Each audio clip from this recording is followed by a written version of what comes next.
ഇരട്ട കൊലപാതക കേസിലെ വിജയന്റെ മൃതദേഹം സംസ്കരിച്ചു. ശവസംസ്കാര ചടങ്ങുകൾ വിജയന്റെ മകനും കേസിലെ പ്രതിയുമായ വിഷ്ണു പോലീസ് സാന്നിധ്യത്തിൽ നിർവഹിച്ചു.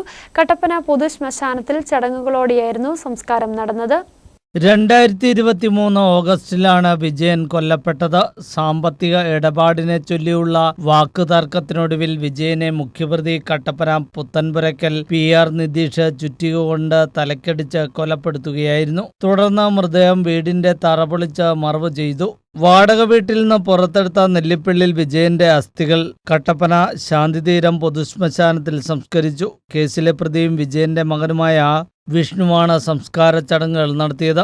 ഇരട്ട കൊലപാതകത്തിന്റെ ചുരുളടിഞ്ഞതിന് പിന്നാലെ മാർച്ച് 10 കക്കാട്ടുകടയിലെ വാടക വീടിന്റെ തറകുഴിച്ച് വിജയന്റെ മൃതദേഹ അവശിഷ്ടങ്ങൾ പോലീസ് പുറത്തെടുത്തിരുന്നു. നിതീഷിന് വിജയന്റെ മകളുമായുള്ള രഹസ്യ ബന്ധത്തിലുണ്ടായ ആൺകുഞ്ഞിനെ ജനിച്ച് 4 ദിവസത്തിന് ശേഷം 2016 ജൂലൈയിൽ ശ്വാസം മുട്ടിച്ച് കൊലപ്പെടുത്തിയിരുന്നു. News bureau, Kattappana.